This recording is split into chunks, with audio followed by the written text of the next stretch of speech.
Acharya Ji Pranam. Ashtavakra Gita, chapter 1, verse 13.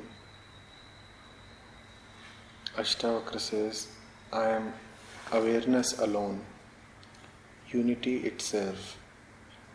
And Ashtavakra repeats this many a times in the whole chapter. He says, to me, this seems like reminding myself of my awareness nature all the time. It can help me attain liberation. Please help me understand this.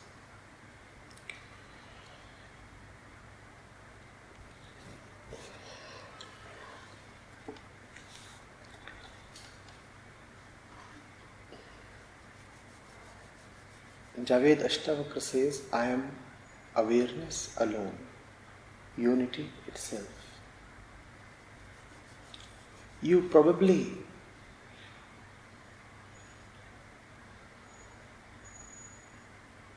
took that the emphasis was on the word awareness. The emphasis is actually on alone.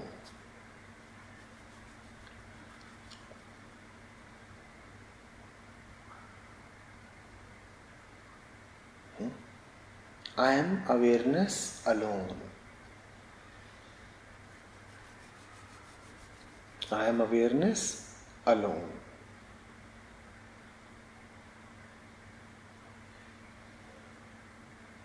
Whenever we usually say we are something, we don't merely say what we are. We also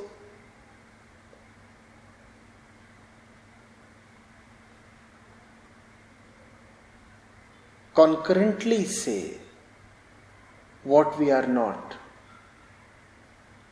So we have established a partial nature for ourselves whenever we have declared an identity for ourselves. When you say that you are a man or a father or someone of X age, or someone belonging to a particular locality or having a particular identity,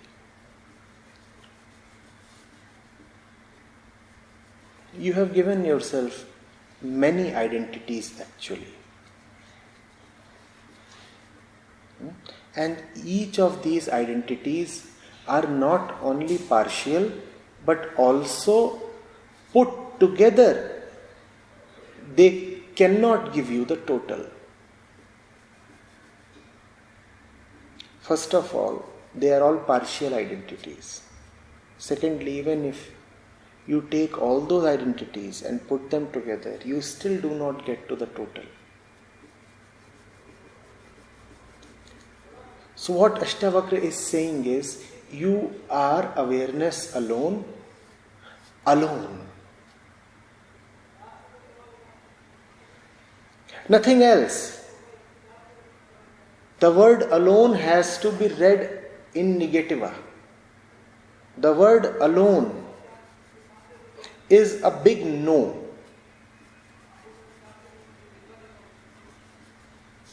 The word alone is a negation.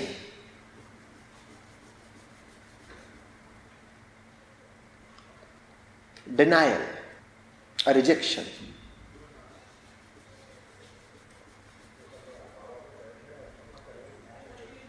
You are rejecting everything. You are saying, I am rejecting all those identities that come as a bunch, that come as a cluster. I am rejecting all those identities that come to me as a crowd.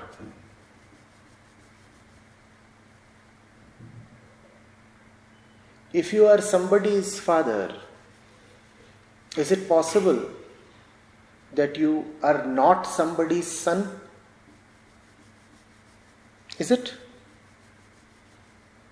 If you are somebody's father, is it possible that you are not somebody's husband? Is it? So, all the identities that we usually assume come to us in a cluster. They are not identities, they are groups of identities. You may want to choose any one particular identity, but the moment you touch even one identity, what you have actually allowed into yourself is hundreds of identities. Do you get this? Ashtavakra is saying, choose that identity that comes alone.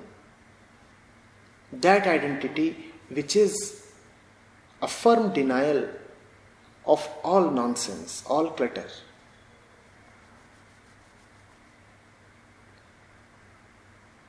Ashtavakra says, I am awareness alone. This much he says in words. You must also read what he does not say. He says, I am awareness alone, nothing else. And that is the meaning of saying, I am awareness alone. Otherwise, he could have simply said, I am awareness. He could have simply said, I am awareness.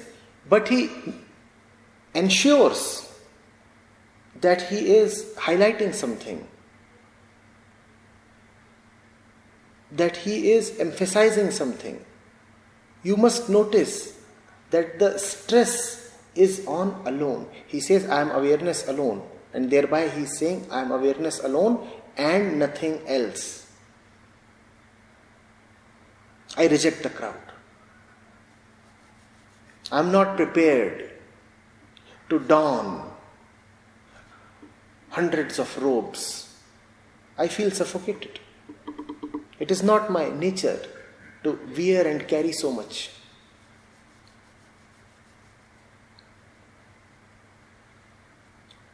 Are you getting it? So, in the usual run of life, ask yourself, when I admit an identity, what else am I admitting? Admit that identity that comes alone to you, that does not come with an entire crowd. You do not admit that. Instead, you admit something that has a long tail.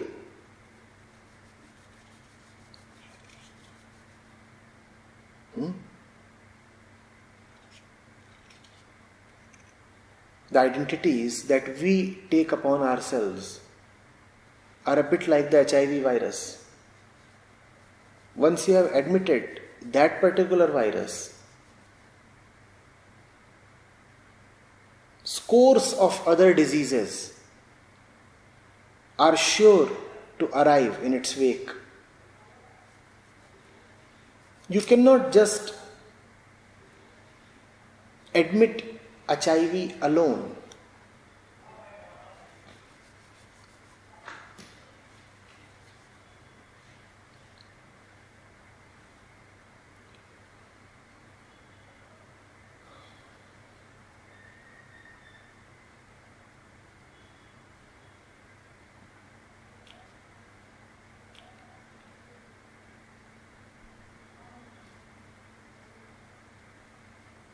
You cannot just admit HIV alone. HIV is a bunch of diseases that will follow the first virus. And that's how it happens to us. We are duped. We think we are admitting only one identity upon ourselves.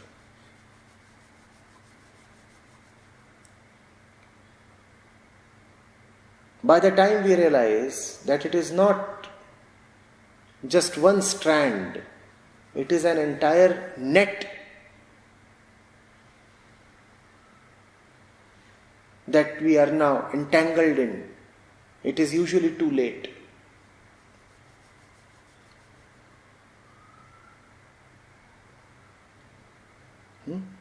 So, Ashtavakra is telling you, reject everything that is available to be rejected. Because there is nothing in this world that will come alone to you. Everything, as we said, will have a long tail. Everything will be subject to cause and effect relationships.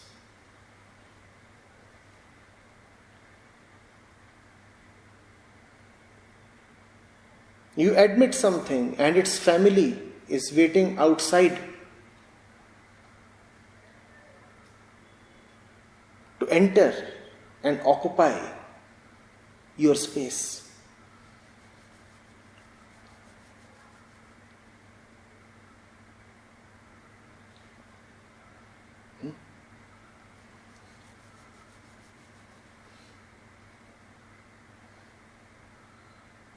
Like a young girl who, in the ecstasy of hormonal love, forgets what she is getting into.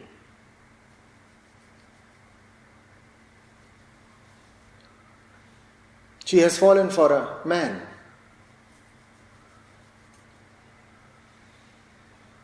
And she says, let's get married. She thinks she is just going to become a wife.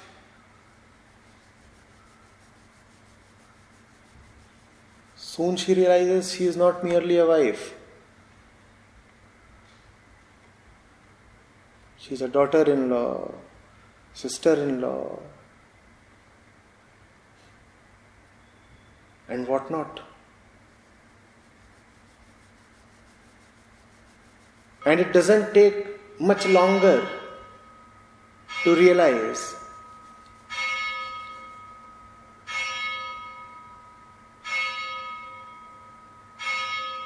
that she has become a mother as well. She had probably never bargained for these additional identities, but they all just followed like the tail. A small beast having a very long tail. The beast shows its cute face, and you say, fine chap, come over, come in. And it comes in and keeps coming in and keeps coming in and keeps coming in, and the tail is so long it never gets exhausted.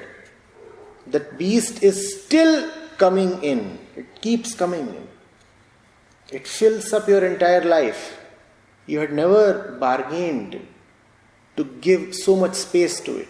But that's the thing with every worldly identity. You admit one thing, and it would never be just one thing. It would never be just one thing alone.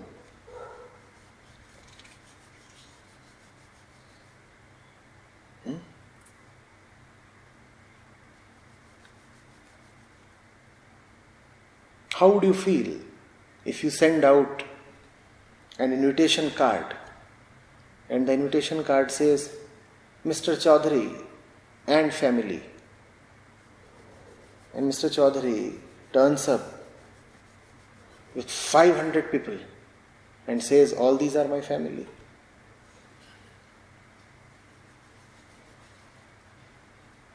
That's how our identities are. You invite Mr. Chaudhary and you get 501 people.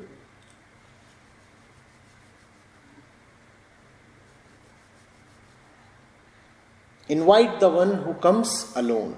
Invite the one who doesn't have a family. And there is only one such one.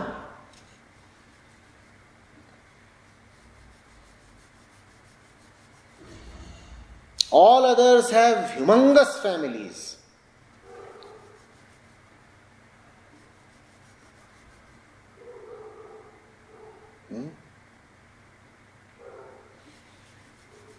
Invite happiness. And very soon you will discover that happiness has a very long tail.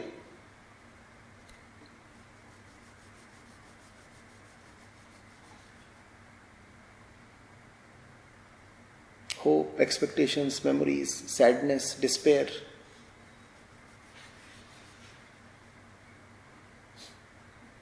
Invite hope, and you will discover hope has a very long tail. They all come together.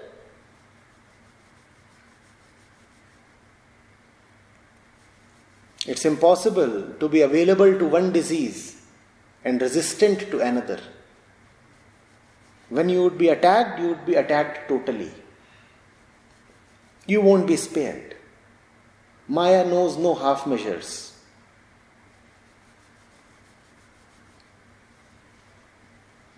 The one who is prone to fear would also be prone to jealousy, comparison, and whatnot. If you have been able to see one flaw in yourself, one chink in your armor, then rest assured that your entire armor is about to crack into 1,000 pieces and fall down. One chink won't remain limited to one chink. If you are lustful, you will have to be greedy and afraid.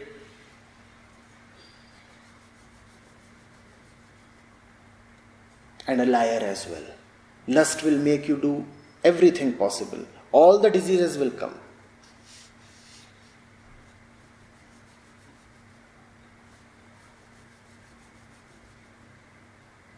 Be that which you can be alone. When you can say, I am that alone and nothing else, then you are safe.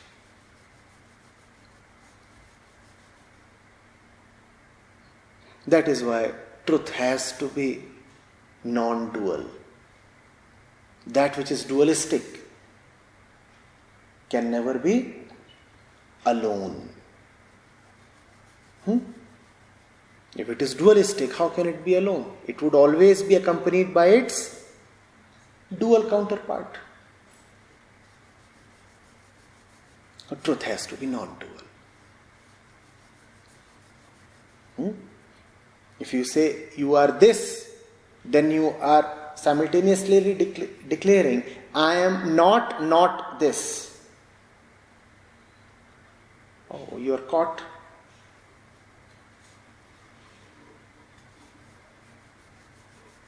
And those who know have told you that two means an infinity.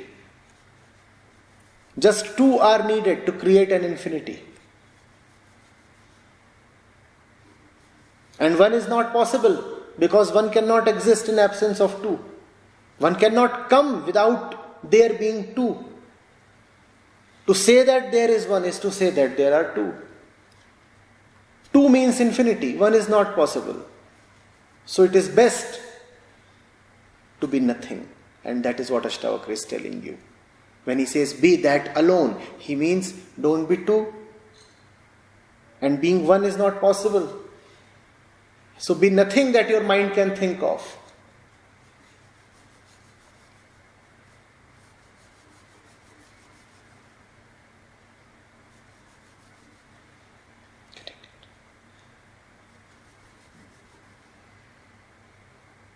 You have asked about meditating the entire day on being awareness alone, unity itself. No, you don't need to meditate on awareness.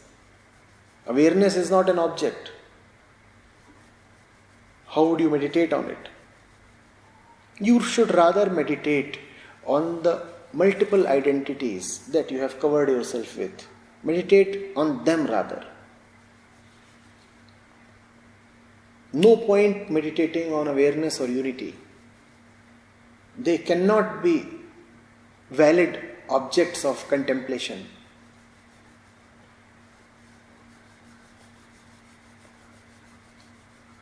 Meditate on what you take yourself as. Go deep into it. Ask yourself, how did I get to become what I consider myself as? How exactly did it happen? What is happening right now? Who is listening? Who is talking? Is it the identity at work?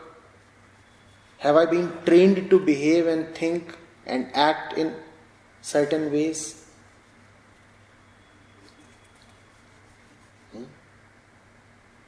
Don't meditate on unity, meditate rather on diversity. And we are full of diversities and fragments, cracks and parts, fragments and fissures of all kinds. Meditate on them. See how life is unfolding in front of you. See what is happening daily, moment by moment. Meditate on all that. Something happens and you react. Immediately then, right there, meditate. And things are happening all the time. And one is surrounded with stuff all the time. So, every moment is a great time to meditate.